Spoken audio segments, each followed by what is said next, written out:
For the last few years, the remit for the Sonic games has been this: light on story, light on tone, light on playable characters. And with this in mind, forces.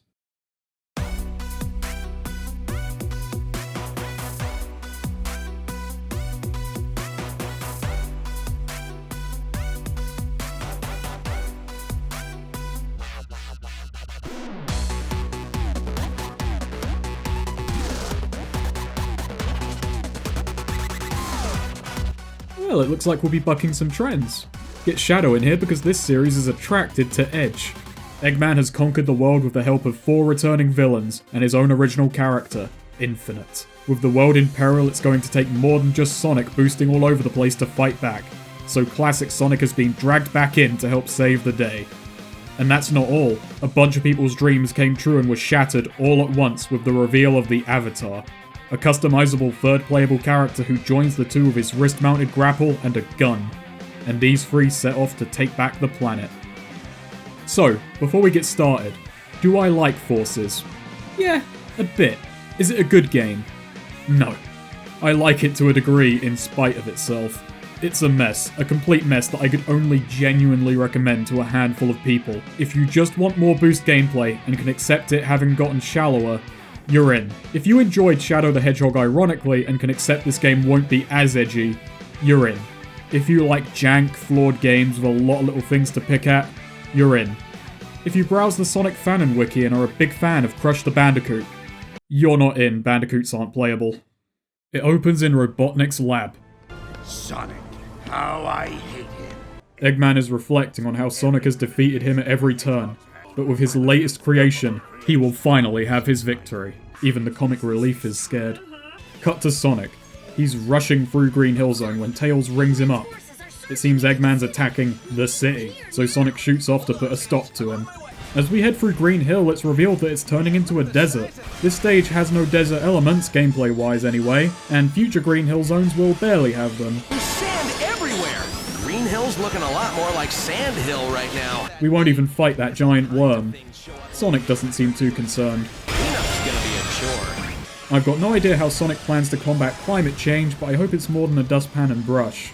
Also, this game is going to feature a ton of mid-mission dialogue. It can be disabled, but for various plot and comedy reasons, I'd argue against doing so, at least on the first go-round. And Sonic arrives just in the nick of time to save Tails and a collection of other freaks from Eggman's robots, which I will confess are not very threatening. You mind your business, they mind theirs. And as Sonic moves to put an end to this, he's blocked by Shadow. But it's not just Shadow, he's blocked by several memorable faces. Zavok! And Zavok. Seriously, Sonic, how the hell do you remember him? And they're led by Infinite. This guy is faster than Sonic! What follows is a hilarious cutscene of Sonic getting absolutely pummeled while asking Tails for information. Nice! Gotta scan him and figure this out. Tails pout, I realise you've been useless for a number of years now, but do you feel like helping? Or has the whole bloody world become complacent?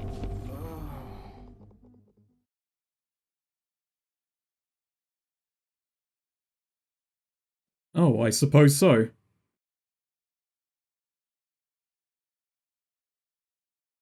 Cut to several months later, and the token resistance comprised of a bunch of useless layabouts have made exactly 0 headway. Without Sonic, it seems that people are just plain giving up. I'm an optimist, but I'm also a realist. Sonic is gone, Amy, and Tails has just lost it. And we're just gonna let this nuts child wander around in the war zone outside. So, that's the case. They genuinely believe Sonic is dead. I mean, Tails didn't even see him lose a ring, so I don't know how the hell they got that idea. Enough about Sonic though. A brand new recruit is joining the Resistance, a survivor from the city, and we get to make him. The character creator is Light. We start with gender, and then we pick our species. Each species has a small benefit. Dogs, cats, rabbits, and hedgehogs get small things to help them with taking damage or recovering rings. This is quite boring. Wolves have a greater pickup radius.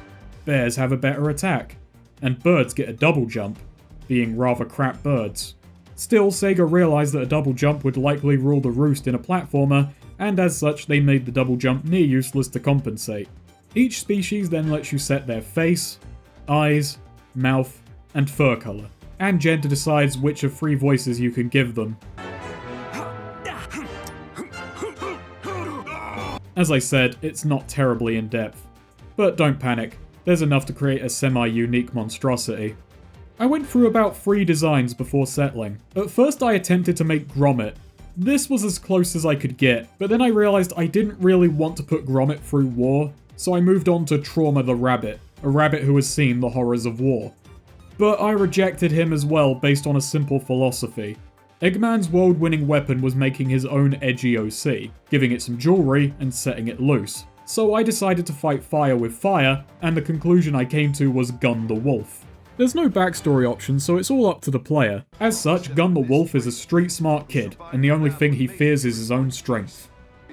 Before we can get this ball rolling, however, there's a few more pieces of bad news. Defenses at Green Hill have fallen. Infinite is tearing through the city. And worst of all, Knuckles is in charge of the Resistance. This game should be called Knuckles Forces, but oh well, this guy's a glory hog. Beyond that, it's more than a little bit concerning that Eggman could instantly win if he just told Knuckles the Resistance was after the Master Emerald, but he never does. And Knuckles gives Gun a gun, and he's officially part of the Resistance. Okay, let's get going, everybody. The world's not gonna save itself. Right! On to level 2. I just received some incredible news. Sonic is alive! Well, that drama didn't last long, did it? As one of Knuckles' spies on the Death Egg has found him locked up. They've been torturing him for months. Oh, lovely. So Gun and the Resistance head off to steal a spaceship and save Sonic from the Death Egg. Meanwhile, Tails, who appears pretty lucid to me, is fixing Omega. And he's then attacked by Chaos. But before he can strike, Chaos is taken out by New Classic, with basically zero impact or fanfare. Tails then adopts New Classic, and they set off to take down Eggman together. By the way, that is the most we will ever see of Chaos. He is defeated. Back on the Death Egg, Gun lone wolfs it while the rest of the Resistance gets tied up by Eggman's defenses. I choose to believe he was ignoring Knuckles' orders, and in doing this, he manages to free Sonic's binds. At least, I think that's the chain of causality here? That beating the stage freed Sonic? Because the last I saw of Gun, he was sprinting down a hallway. Despite supposed months of torture, it seems Eggman never got around to the legs. So Sonic escapes from his cell, beats up Zavok,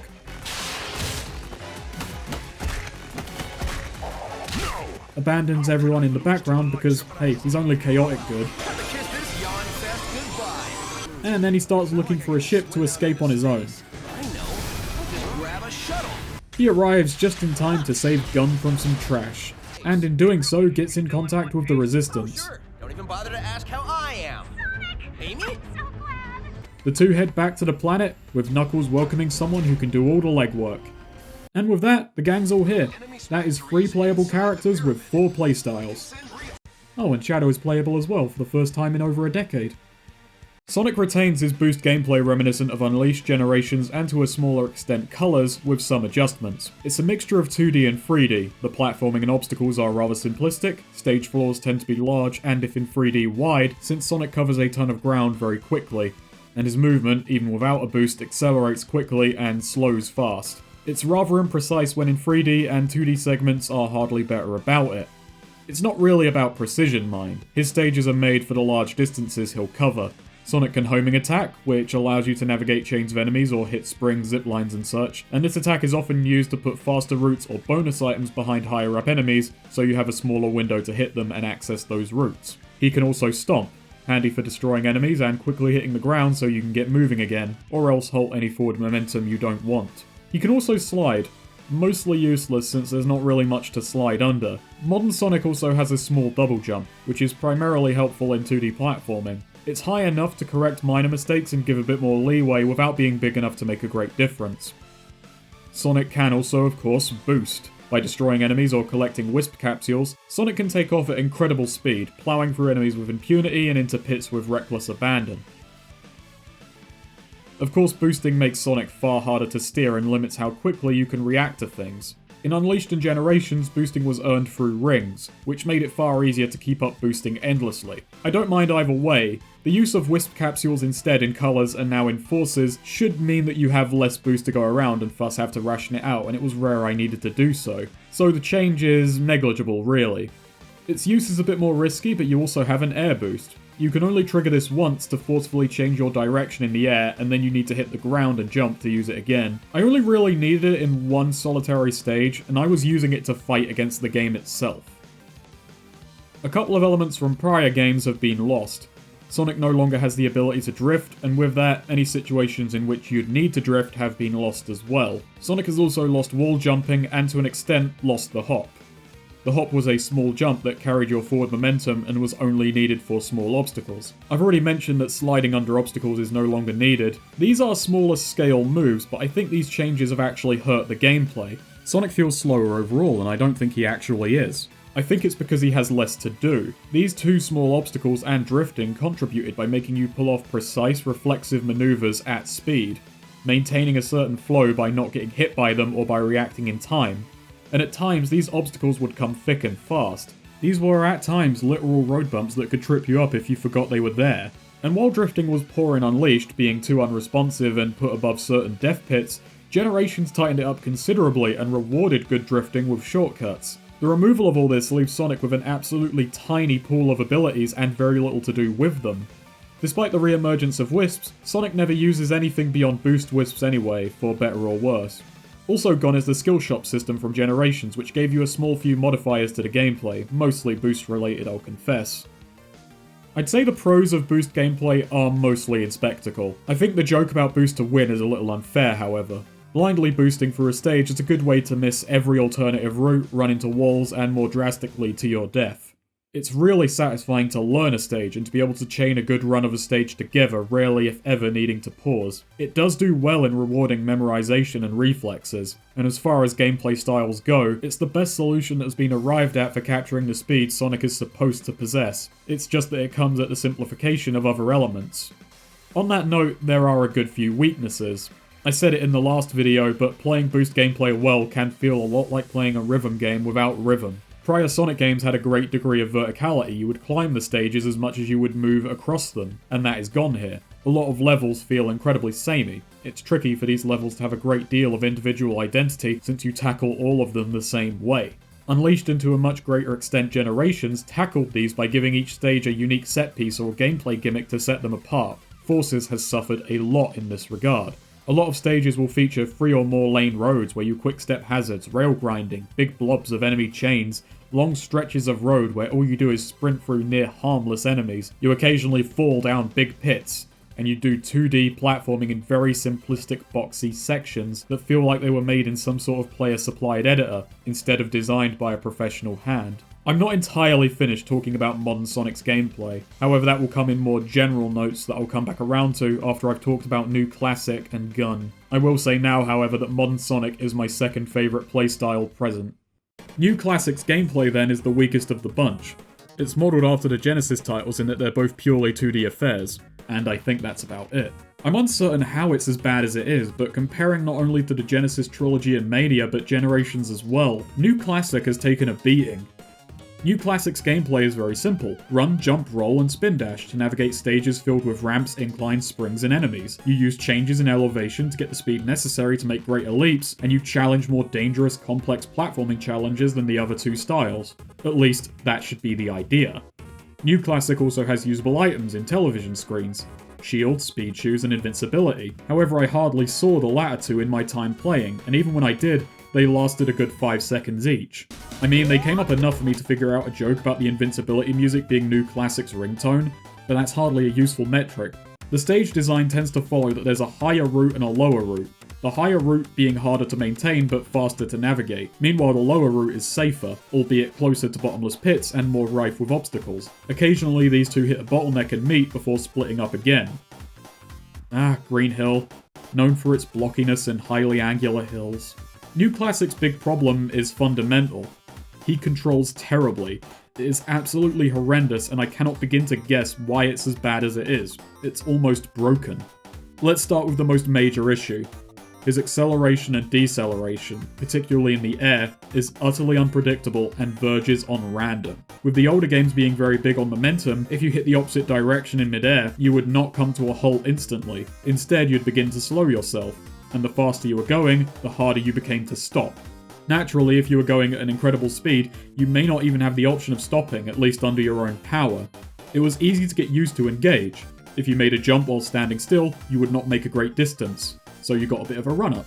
You moved slowly for more precise jumps and built up to big ones, and momentum carried you. This is footage of me in Mania having no trouble making repeated jumps in the opposite direction of a moving surface onto relatively thin platforms. Generations is nowhere near this nice to control, but I'm still having no trouble very quickly making jumps because I'm confident in my understanding of how Sonic moves.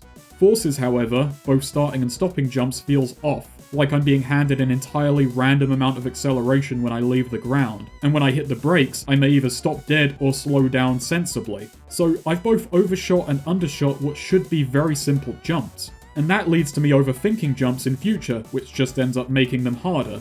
I should not dread jumping from one stationary platform to another, but I do. Rolling physics have also gone downhill, albeit not very well. In ball form, Sonic picks up speed when going downhill and slows on slopes and level ground. Now he feels like he's been covered in glue. New Classic is liable to slow down going downhill or seemingly just lose speed at any given moment. I found that the safest thing to do as New Classic when rolling was to let go of every button, as any influence on him could be disastrous. He's rather prickly.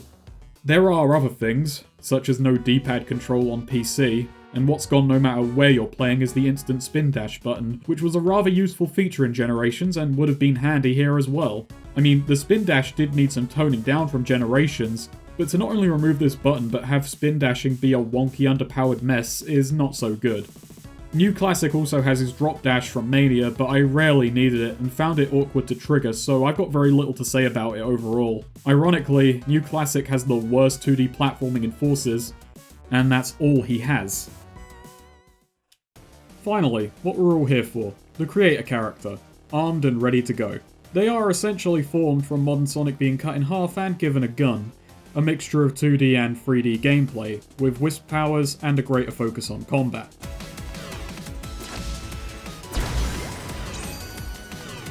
Greater focus doesn't mean great, just greater. The avatar doesn't boost, however thanks to a wrist-mounted grapnel, they have a homing attack and swing points, along with automatic scripted swing points. It's a small detail, but the small delay with wire attacks and grappling does set them apart from Sonic in the whole flow department. Gun's attack is far slower and kills forward pace much more readily. And thanks to that wire grapple, he's also nicked drifting, which rarely has much in the way of gameplay. You use it once, 3 times in a row to hit higher pathways, and then it's mostly an automatic thing beyond that. There isn't much to Avatar gameplay. For the most part, it is incredibly straightforward. You run through small areas blasting robots. Its occasional 2D platforming is better than classic Sonic's, but retains the flat, simplistic challenges of modern Sonic. And despite being slower and likely capable of tackling it, he doesn't really have any 3D platforming, just 3D corridors lined with a ton of easily destroyed enemies. It has its own momentum-based flaw in that, save for the stomp, you cannot halt your movement in the air, and the avatar accelerates incredibly quickly, making jumping forward at any kind of high speed more than a little bit terrifying. Unlike classic Sonic, however, you have more than a few outs in this situation, not even counting the bird's double jump. The avatar's unique gameplay comes in the form of Wispons. Each one has a unique attack and a secondary power-up mechanic supplied by its corresponding Wisp. Unlockable Wispons have other effects, such as granting rings on defeating enemies, giving you a shield at the start of a level, or speed boosts for various situations. That last one may not always be a positive, the worst of which is gaining speed when you land, which is a dangerous proposition. So what's funny about Wispons is that all but a couple of them are ludicrously overpowered. They start off pretty simple. Burst is a flamethrower, lightning's a whip, drill's a drill. Burst is what you start the game with, and it turns basically every potential enemy, even including some bosses, into absolute jokes. And that's the baseline, that's what Knuckles hands you on your initiation. Its secondary ability is relatively weak, being a limited time of limitless jumps that can skip entire stage segments. These secondary abilities tend to aid more in platforming. Lightning is perhaps the worst offender unless you get into pulling skips with the drill, but Lightning skips more than half of the already short stages it's useful in at far less risk. It gives the avatar their own version of the Lightspeed Dash, so it also pays out better, as you just ride along a wave of rings through large chunks of level. As mentioned, these Wisp abilities are time sensitive. Time starts running out once you trigger them for the first time, but lightning will keep on going so long as you're mid-chain, and chains tend to lead into more lightning.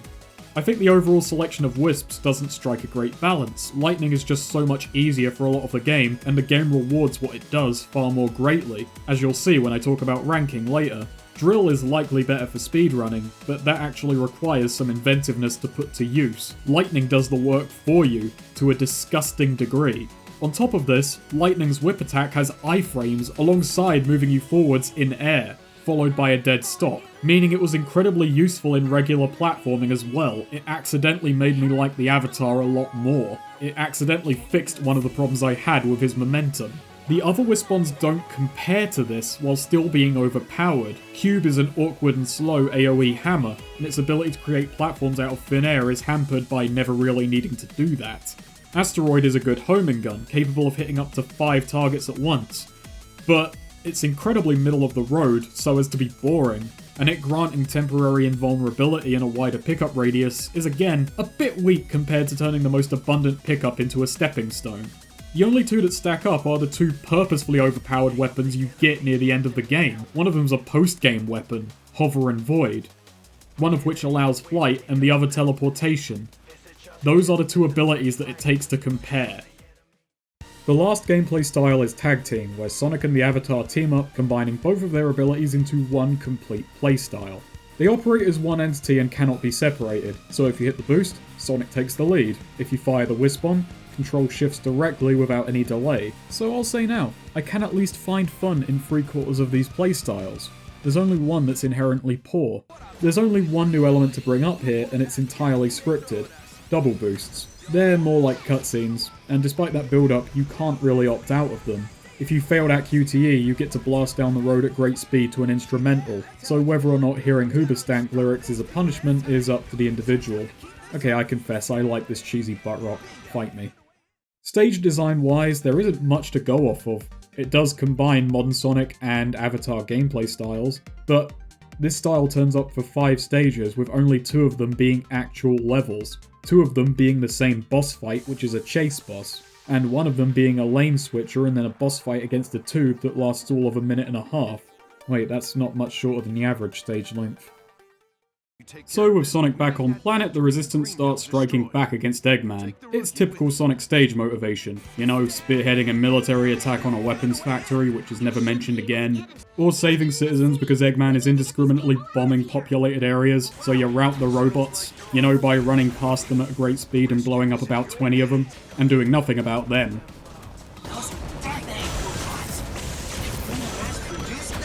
Silver gets into a scrap with Infinite, and despite knocking a Phantom Ruby loose, he's not holding out. So Sonic has to come to his rescue.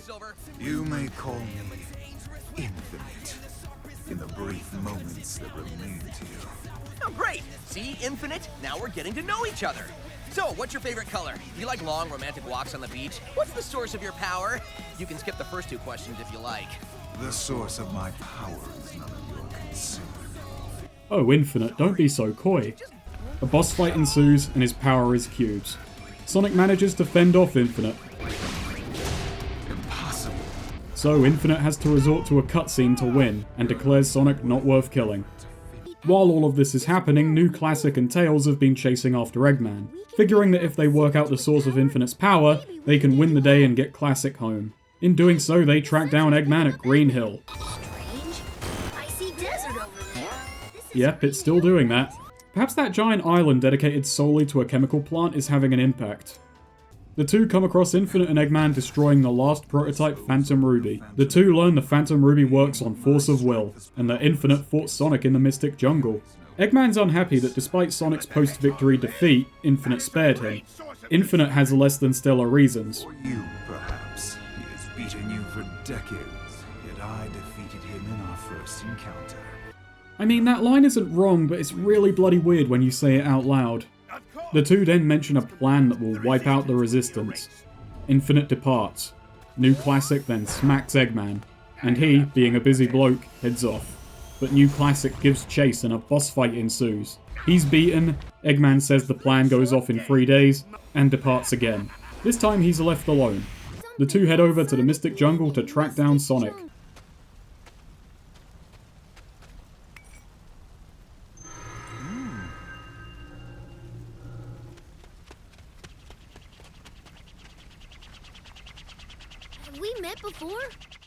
Sonic! Tails! I was so worried. I thought you were... You worry too much. Look, I'm perfectly fine. It's been generations since I seen you. You Well, okay? that forced joke you just unleashed really coloured my opinion of this scene. You're safe. Mania. The bad Tails tells the Resistance they have 3 days to stop whatever Eggman's plotting, so they get to work uncovering the danger, and this saves 14% of the planet. This is a mostly pointless bar. It goes up to 99.99% once you beat the story, and then goes beyond 100, and that last 0.1% never goes away. Oh, and the map music does occasionally change with the percentage, that's nice I suppose. Let's talk about the music. All of the menus have gone for a militaristic theme, which is more than a little bit funny with how much it's reflected in gameplay. It swings between incredibly somber to reflect the losses Knuckles has caused, to heroic because we have infinite lives.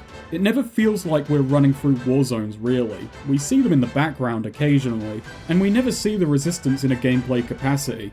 Each of the 3 characters has a musical styling. In order of how much I like them top to bottom, Sonic's got a mix of rock and techno that's fast and energetic and fits his stages very well. It's hardly a standout OST for this series, however in its context when played in its stages, it does its job very well.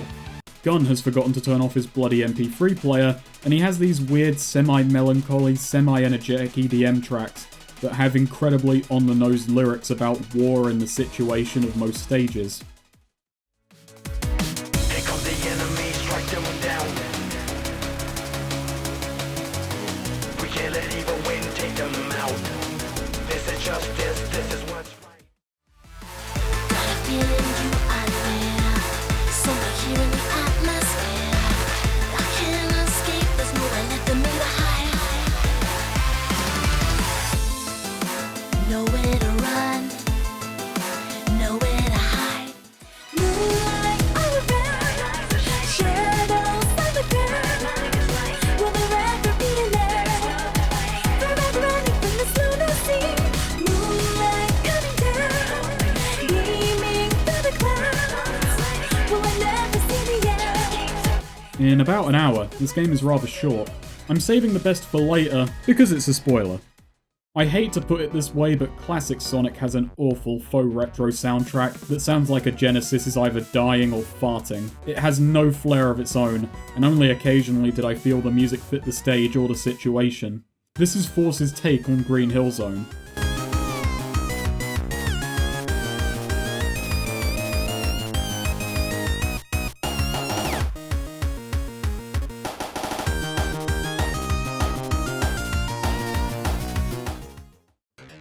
And Chemical Plant.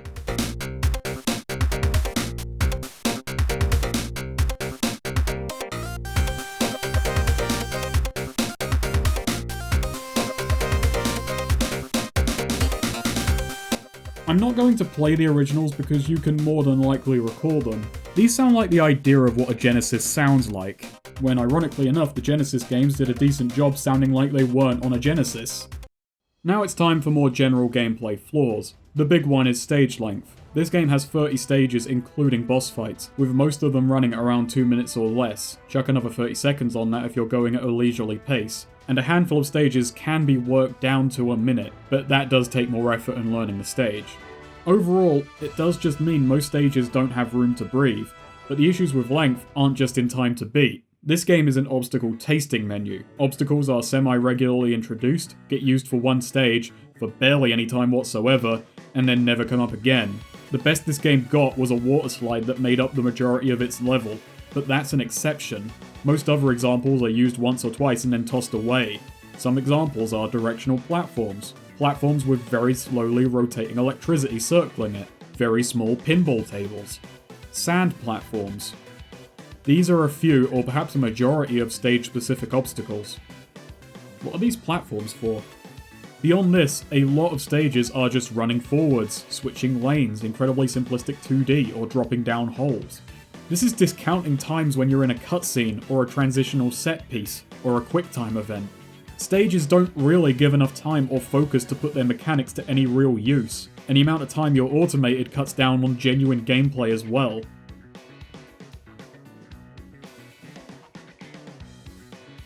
Like in many other regards, New Classic suffers the most. At least the other two playstyles offer spectacle or overpowered whisk bombs or sensible physics. New Classic just has slightly more involved 2D platforming with a discrete lack of interesting obstacles. Guess which game I'm going to compare Chemical Plant to? Mania? Generations? The answer is Sonic 2, the original. Sonic 2 has water, grabbers, spinning platforms, drop platforms, moving platforms, more than 2 types of badnik, rolling up and down hill, and you can jump at opportune points on these hills to access higher routes and pull off some skips. Sometimes this is intentional, sometimes you can do it with some ingenuity. New Classic, in Forces, has about 4 of those. And they're used in exactly the same way they were then, or in a less interesting fashion. The rolling hills don't really complement the physics, and getting to higher routes with hills feels entirely scripted. So it's a pared down version with lackluster physics. They honestly should have just stolen more. In Generations they added to the stage or remixed the obstacles. Here they're doing less with everything. This is just one stage, mind. Others are generally not much better or are outright worse. The penultimate classic level might be my favourite classic level as it has 3 gimmicks. Conveyor belts, laser walkways, and gravity shifting. Nothing original, but it uses them for a majority of its runtime, and actually starts combining and playing with them. The final level is the hardest in the game, purely for the fact it features a hallway that will kill you unless you spin dash into it, which you will not know to do ahead of time. Speaking of difficulty, between the lack of obstacles, short stages, and infinite lives, Forces is an unbelievably easy game. You kinda have to play for time and make it challenging for yourself if you want any degree of difficulty. Bosses are much the same. They possess tiny pools of attacks which they just cycle through. Zavok has 2 homing attacks and a stomp. Eggman first recycles the Wrecking Ball before switching to the Dragoon, giving him 3 attacks over 2 phases. Metal Sonic charges and plants stationary lasers. Infinite plants cubes and creates doppelgangers. I suppose the cubes at least come in some unique layouts, and Metal Sonic also spawns enemies, but they're egg pawns which are purely there to give you more boost. This has been a case for a lot of Sonic games, however, it's never had very in-depth boss fights. Generally in older titles, if you knew their timing, you could get a lot of hits in very quickly, however, so you could skillfully beat the boss fights quickly. This game swings back and forth between leaving the bosses open for punishment and making you wait on an opening. And their attacks are also simplistic and dull to watch in combat, but they lack for spectacle in a lot of places. I will say something about length, however. While indeed these stages are short, and indeed this game is short if you beat each stage one and done, I do always find I have more fun on repeat playthroughs in this series. Hunting down collectibles, getting S ranks, exploring the stages, and trying to perfect runs of levels. Modern Sonic facilitates this speedrunning best and classic Sonic worst. This all said, Forces just has such bland stages compared to the other Boost titles. This game does have extra stages, however not too many, and challenges from Generations have also gone. There isn't much in the way of bonus content. There are SOSs, which just ask you to replay missions with one of 3 stipulations, one of them just outright being, beat the level again with this person's avatar, which won't make a huge difference in how it plays. The best level in this game is Mortar Canyon, a modern Sonic level. It's entirely 3D, which should not be as unique as it is. It's a downhill sprint, meaning you can at most points gain serious heights, and with a little aim and some knowledge of what's ahead, you can leap massive chunks of level and land really perilous jumps. It's both risky yet fun to do, and can save big chunks of time. I mean, I'd love this stage a lot more if there weren't invisible walls, death triggers, and guidelines everywhere trying to snap you back to the few automated walkways. But that besides, this is a perfect concept for a modern Sonic stage. A downhill sprint across perilous machine walkways littered with robots. It's all gameplay, very little automation, and it's over in 70 seconds. And you know what? I pushed it down to less than a minute with very few replays. And you know what? This stage doesn't have any unique segments to itself or any unique gimmicks, besides being all gameplay. There are no hazards introduced here, nothing crazy inventive, but it's the most fun stage. For all I've been saying about obstacles and gimmicks, a Sonic game does not need a ton of inventive obstacles to be fun. It can help, but fun level design to overcome can more than do the job. It's just this game tends to lack for that as well, and it has nothing to fall back on. But this level is a real rush, because it's just given me a nice big plane to shoot through, with just enough danger. The one stage outside of a new classic stage, with a near 100% time spent in gameplay, entirely 3D to boot, can easily be worked down to under a minute. And for all of my saying that I do like getting good times on this game, that is by my own metric, and I am far, far from great at them. So, stages are short, have a ton of repeat elements, and anything unique that does arise goes underused and rarely gets anything interesting to do before being discarded. There is one improvement over Generations, and that is in the scoring system. Generations rewarded speed massively over everything else. If you beat a stage fast, you'd get an A. If you didn't die, it would get bumped up one rank. And that's how you got S ranks. Points and collectibles made up a tiny portion of your assessment. In Forces, time is still important, and you can still get S ranks through time. It does, however, split score more evenly between points earned within the stage through rings, destroyed enemies, and collectibles, so slower routes with more to do along the way can still earn you a good rank. Lastly, the fewer retries needed to clear a stage, the bigger a bonus you will get, which will generally be needed to prop up an A rank to an S rank. As there is no more life system, retries are purely for score and rings are purely for points and taking hits. Within stages there are 5 red rings. Collecting these rewards you, and adds number rings to the stages, which need to be collected in descending order. Getting those adds moon rings, which all need to be collected close together or else they disappear. They're not all there at first. Collecting everything in a stage therefore necessitates at least 3 playthroughs of that stage, generally more since red rings will be on separate routes. And what is the reward for collecting all of these? Well, that's clothes for the avatar, an occasional Wispon with different stats, and on occasion a tiny bonus stage. And the rewards for those, and basically everything else, are more clothes. There are also missions, little extra objectives that are added along the way.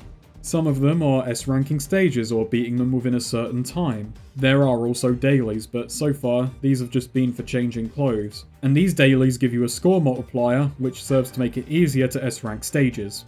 Points from cleared stages are also pooled into medals. Get 3 medals as a species and you unlock clothes. At the end of the game, you get the ability to create more than one avatar, and as such you can start grinding points in a Sonic game to unlock clothes. And I suppose try out the other racial bonuses. I did want to joke about this being the first time you would need to grind in a Sonic game, but then I remembered that Chow Gardens existed in Adventure and yeah. I do love the missions, however. They are entirely unimaginative. Stomp in a Sonic stage, use a burst Wispon, or you know, my favourite, boost in a Sonic stage. I'm taking the piss, but I don't have a problem with these. They are harmless but amusing in how low effort everything but the time trials are. And they all lead to clothes, so unless you care about making your OC fashionable, you are not missing out in any way. And because of the simplicity of the missions, it isn't uncommon for most of your time on the results screen to be spent getting showered in gear. They didn't skimp out on this. There's no Super Sonic, Super Avatar, but you will get clothes. You know what? That is a little bit disappointing as well. Eggman's got the Phantom Ruby, but no one ever mentions the Emeralds. You figured they might be handy, but oh look, we got soap shoes. Still, it doesn't matter how well Sonic runs through war zones looting the tailors, Shadow is causing a ruckus in the city, so Sonic heads off to confront him, and well, he's a bit of a pansy to be honest with you. Chaos control! Another Shadow? He just disappeared. That was a fake. A fake? How? Who then reveals what the Phantom Ruby does, or at least the beginnings of it. The Phantom Ruby creates virtual reality projections. Infinite can create replicas of people and objects, and in unlimited number. Then Knuckles announces Operation Big Wave. Seeing that Eggman's Metropolis headquarters is undermanned, it's time for an all-out attack. I thought up this strategy in about a minute and a half. And it should take about as long to carry out. Let's go. Time for Operation Big Wave. Unfortunately, Infinite's on the scene, and Eggman has him activate the Phantom Ruby. It doesn't go well for the Resistance. What you're seeing isn't real. It's no use. Our troops are scattering in the confusion. 80% of our forces have been wiped out, and we've lost contact with the rest. Our big wave is washed out. I'm thinking Knuckles is in charge because he's dumb enough not to be put down by the losses he's caused. So the Phantom Ruby, controlled by Infinite, causes a whole army to retreat in fear, with presumably a hefty number of losses. The Phantom Ruby does have a limitation, but it never really establishes what that is very well. You can probably guess that despite being able to pop things out in endless number, it needs to be charged, yet also works on willpower. Still, Gun guns through the city, once again on his own, and he comes face to face with a gloating Infinite. More ants to crush. I wonder if this world can offer me a real challenge. Huh? And as if to answer, the world sends me a trembling child. He cowers in fear of how quickly he could kick this guy's ass. But Sonic's words remind Gun to just get on with it. Hey, don't be scared. This is your moment to shine. Keep going. Don't let your fear own you. Fine.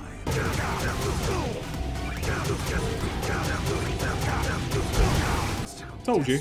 There is a reason Gun gets only 2 boss fights where he isn't being held back by Sonic. Infinite, realizing he's a little bitch, decides to take the nuclear option of spawning a handful of turrets, and Gun shuts it down with his own Phantom Ruby. So Infinite, realizing that he's basically screwed, makes an excuse for why he's allowed to leave. 2 days left. Let them contemplate the inevitable, till I end this once and for all. Gun, being frustrated by this, heads off with Sonic to go and beat up Metal Sonic by chasing him down a highway and dodging slow things. Shadow and Rouge, meanwhile, find a database in Chemical Plant. They hack it and discover that the Phantom Ruby works by messing with other people's brains. So the virtual reality projections are a massive shared hallucination. Yet these projections are so realistic, they can do actual harm, even somehow knocking people through the air with real physical force.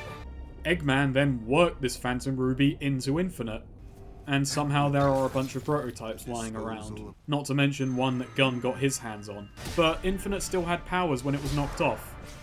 Or did he have more than one? Or am I missing something? I guess he was there to break it, but then why was it lying there? Anyway, Eggman has made a weapon that operates on imagination and willpower. The possibilities are infinite. Oh. So on the one hand, I will concede, this works as an excuse for bringing back 4 previous villains. On the other, Infinite, you dullard, do you have no imagination? Eggman has handed you anything powers, and you came up with geometric shapes and several things that already exist. The Phantom Ruby is an awful, childish idea of a super weapon, but this game gave it to Infinite to demonstrate that he is the laziest, shoddiest, and most witless villain going. You know who I feel bad for in all this? Chaos. Infinite has potentially limitless water gods at his command, and he manifests him as a puddle. The plot then moves to destroying the Phantom Ruby's power supply, which we learn is the Death Egg. So by running through it quite quickly while Gun distracts and Sonic goes to the database that Shadow was formerly at, it explodes.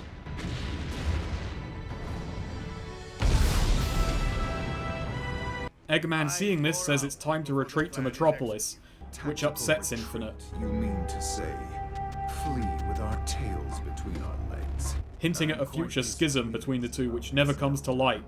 So a second assault is launched on Metropolis, with Sonic making a beeline for Eggman at Central Tower.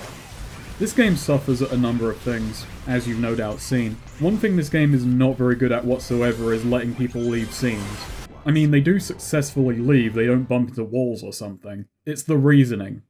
Sonic blazes through the city to confront Eggman, and some new things are made up on the spot. Eggman reveals the Phantom Ruby has invented Null Space. Null space? It's a little something that the Phantom Ruby cooked up. A closed-off space where absolutely nothing exists. Eggman flies off as Sonic gets sucked up. Gun jumps in to try and save him, but also falls victim to Null Space.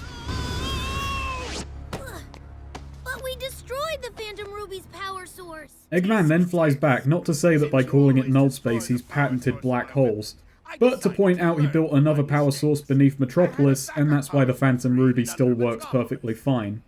This is the cutscene to open stage 24, Null Space, titled Null Space. Sonic and Gun do a double boost, and escape Null Space in 17 seconds, and it is not mentioned again, beyond providing an unimportant location for the final boss. Null Space has a full 3-minute long musical track, and Sonic shoots out of it saying, What's up, everyone? I missed this place. while a remix of Fist Bump, the butt rock main theme blares like this is a long-awaited heroic return. I do appreciate the idea that a stage about nothingness was dropped in this game of all places. They couldn't get nothing to work right, or come up with enough nothing ideas. Anyway, 2 minutes after banishing his arch-nemesis, Eggman comes face to face with Sonic again. The two bicker about friendship for some reason. It can't be! It's impossible to get out of the Phantom Ruby's null space! Well, maybe by myself, but I had a little help from my friend. Something you wouldn't understand since you don't have any friends. This changes nothing. Dr. Eggman will still have the last laugh. And Eggman leaves. Sonic doesn't even give chase. So I ask, what did all of this achieve? Well, no time to think about that. There's only an hour until Eggman's plan goes down. Before we get to the endgame, however, I want to do a couple of things. First off, I want to play a short highlight reel of dialogue this game will be remembered for, and a few more that I want it to be remembered for tossed in as well. They've been torturing him for months.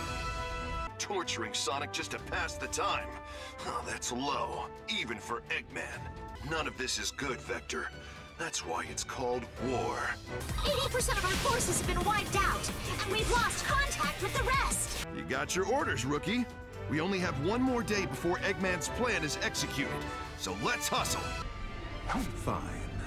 I will teach you fear, then pain, and then, well, at least the fear and pain will end. I really do love that Knuckles is the only one to bring up Sonic's torture. I think he's making it up, thinking it will push the troops not to get captured somehow. You know, make them fight to the death. No use. Our troops are scattering in the confusion. The mid-mission dialogue in this game is not very good. I think there is one level that does it exceptionally well, however, and that is the Egg Gate. It's the stage where Sonic is escaping from Eggman's prison. And I think it's a nice little character moment of having Sonic decide how he's going to escape and coming up with his plan as the level goes on. I feel it's really nice and in character and actually adds a little bit to the level. I don't really play Sonic games to hear the dying screams of furry animals. However, if you do want an edginess tour de force out of this game, you're going to be left wanting. The horrors of war are there. It's just that Sonic is shouting about friendship and believing in yourself far louder. The Avatar's character arc of believing in himself and conquering your fears, well, it's hilarious. He's a kid who's been forced into war, and the object of his fear is the strongest bloody creature on the planet rather than global conflict. Look, I am aware this is a kid's series, and I admit I have fun overthinking this stuff, but I also want to give myself a pass because Sonic Adventure 2 exists, and for all of its flaws, it handled a far darker tone a lot better than this one did. But let's forget about story for a moment. A mate of mine brought something up. It's an interesting point and fun to put into words, so I think it's fair that I steal it from him. Sonic's gameplay is not really conducive to a war setting. That's probably not a surprise to many of you. Running very fast from point A to point B is what you want in a Sonic game. And before you think I'm really complaining about this, I am glad it did not try to have more complex objectives than that. But it does make a lot of stages feel very odd in this story, because every problem is solved by changing location. Most of the time when it does come to a stage dealing with the war, it excuses it as us being a spearhead or a distraction. Occasionally we're tracking down a database or going to meet someone, but how this actually helps the situation is sometimes up in arms. This is followed by a big dumb war scene, which reveals that the Resistance has the collective power to teleport, as large unit formations teleport with every camera cut. Infinite, mildly embarrassed watching this mess, arrives and puts the battle to a halt. I trust you're all ready for oblivion. And when all looks lost, Omega heroically arrives to fire a couple of piddly little lasers, and then does nothing. Anyway, the plan is unveiled. Wow, Infinite! You looked up! For whatever reason, Gun is miles away on a cliff. Tails, I guess, was allowed to leave, as he comes flying over. Realizing that Gun has a Phantom Ruby, he tells him to use it to try and stop the sun. I guess it works based on range, because cut to Gun running at the sun. That's another line I want remembered. Oh, and I mentioned the best track was being saved?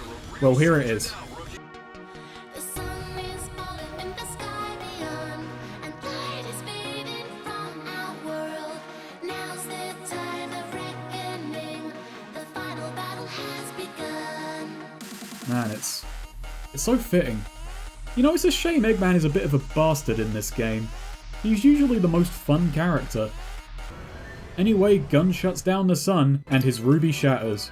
Thankfully, it's never needed again, and then Gun and Sonic team up to take down Infinite for good. Infinite, being fresh out of ideas, just does what Metal Sonic did, plus cubes. What would you like your epitaph to read? How about, here lies the blue buffoon? Why not, here dozes the masked clown? Might as well make it for the person who needs one, right? You heard it here first, folks. Sonic is going to kill Infinite. Also, for some reason, Infinite starts going on about how friends are useless. Sonic calling Infinite sad and lonely all the way. Your mask can't hide how sad and lonely you are. That Phantom Ruby virtual reality of yours is the real illusion. Yes. Yes, it is. Very astute. Oh, and he made himself slightly bigger like he did to Metal. Sorry, my thoughts are all over the place because this is a fucking mess. You're done for, Sonic. The Phantom Ruby's energy is recharged. Don't look up. Don't look up. Don't look up. It's fine. Infinite's far too stupid to realize he could just summon another sun. Here goes, partner. When we join forces, the sky's the limit. Double boost.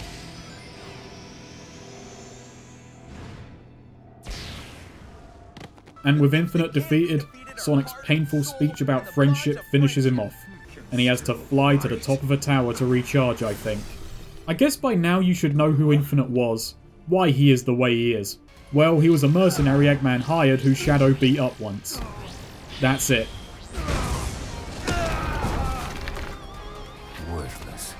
Don't show your pathetic face around me ever again. I'm not weak. I am not weak. Eggman announces his plan has gone into overtime, and I suppose Forces let you assume that he flew away afterwards. Everyone starts looking for the Central Tower's entrance. My money's on the area the other Sonic is searching. And then Sonic and Gun charge up the tower to blow it up. This is where Eggman built Infinite. It's so sad. What a lonely place to be brought into the world. I don't know what to make of that comment, the sudden sympathy for Infinite. Especially since none of the characters know that Infinite was just a power-hungry little bitch. How much of this can be blamed on Shadow just wanting to show off? Gun and Sonic then blow up the power reactor, which I guess was also Infinite's birthplace. And I'm unsure about this as well, but Infinite might be dead. Partner, it's time to head back. Everyone's waiting for us.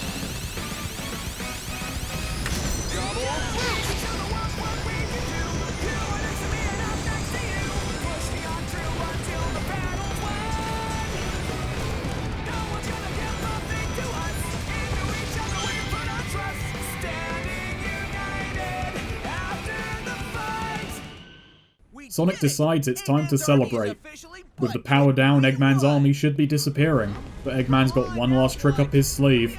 A Death Egg robot powered by a Phantom Ruby. Not powering, powered. And his army is back, in greater numbers. We're not quite done yet. What? How can there be so many? Confirmed sightings indicate Shadow, Metal Sonic, Zavok, Chaos, Infinite. Thousands of them.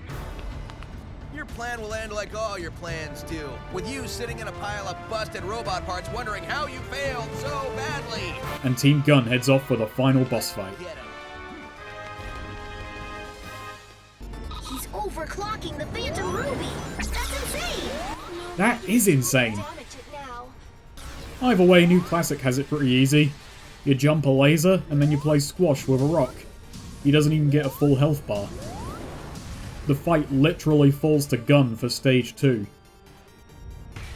where you blow away missiles and then attack his fist. Not much to say, it's rather simplistic. I will note that giving the boss an attack which wipes out a massive chunk of stage that has the same wind-up as the attack you use to deal damage is a smidgen unfair, but you know, let's move past that.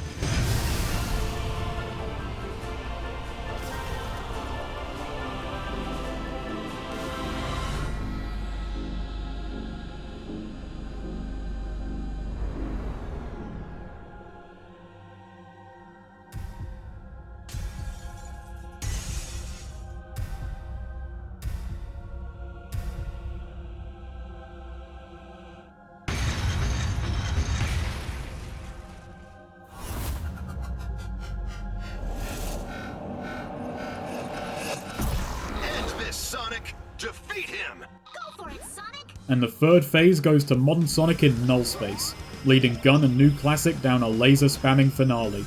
Putting any cynicism or irony aside, I do like the presentation of the final boss a lot. The music, how it's damaged by having each character land a homing attack, it's a triumphant ending. And I really wish the rest of the game, and even the first 2 stages of this boss fight had supported it. And it ends with a triple boost, which lacks Hoobastank. There's nothing the three of us can't achieve together. Victory is ours for the taking. Triple boost.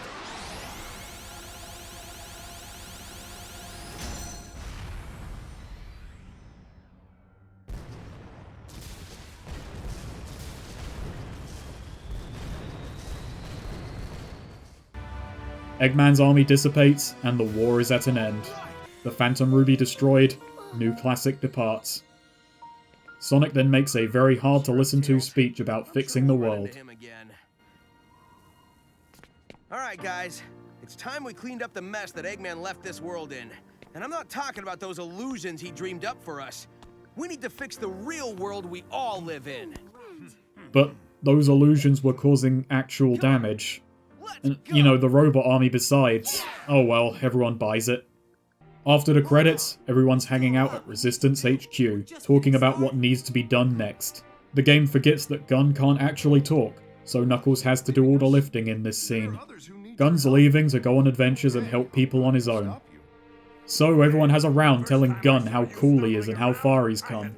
Then Tails has to ruin it by making an even worse speech than Sonic. Our battle is done, and our resistance has come to a conclusion, but we'll be friends forever. Tails, you're saying this to the people who left you outside in a war zone, you pillock. Then again, this may be why. Outside, Sonic has realized that actually sticking around and fixing things sounds like work, so he's leaving as well. And with that, we close Sonic Forces. The Resistance, no longer needed, disbands. See you later, buddy.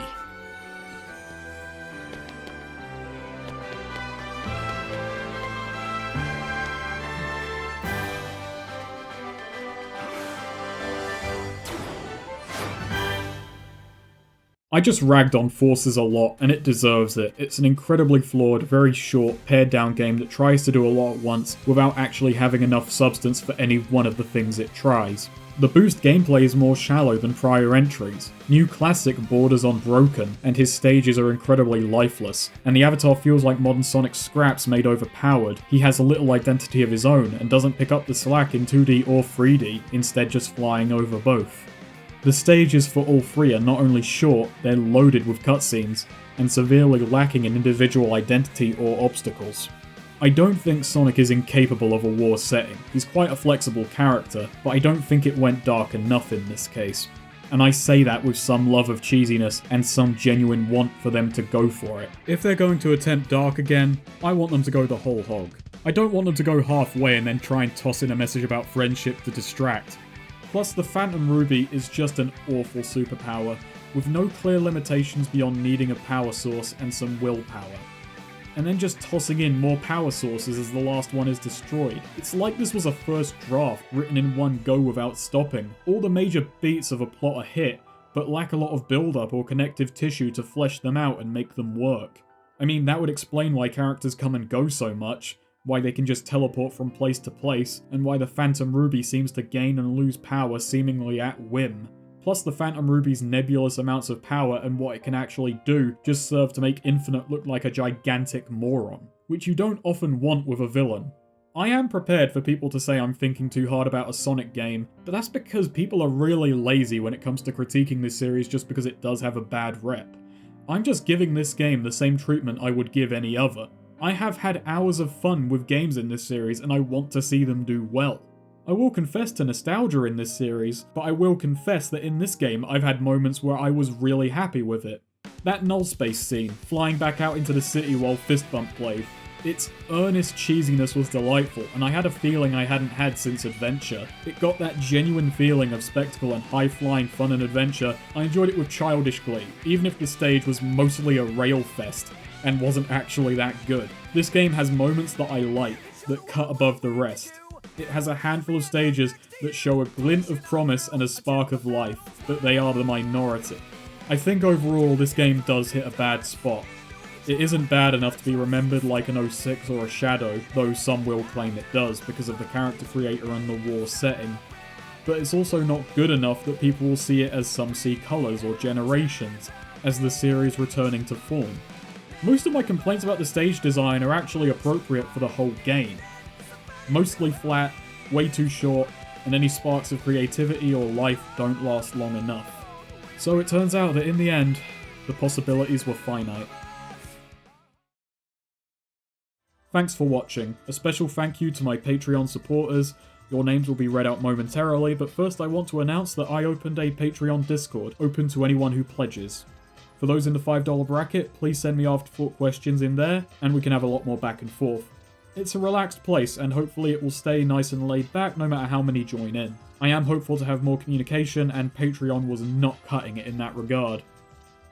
So with all that said, a thank you to my patrons Eric Nace, DBZ King 119, Lankwoods, Sigurd, Damascus, Armin Reddy, Austin, Wagman, Alt F4 Games, Samson, Arthur D. Gonzalez Martin, Johnny Z, Corrupted, Cages Jolneonis, Son of Cinder, Zeno, Nick Morrow, Jonathan Gutierrez, Wrights, Elowin, The Tried Piper, Bran, Jonathan Hume, Tom Hughes, Jack Saint, Rafe, and Andreas Huber. And lastly, a thank you to everyone who's watching.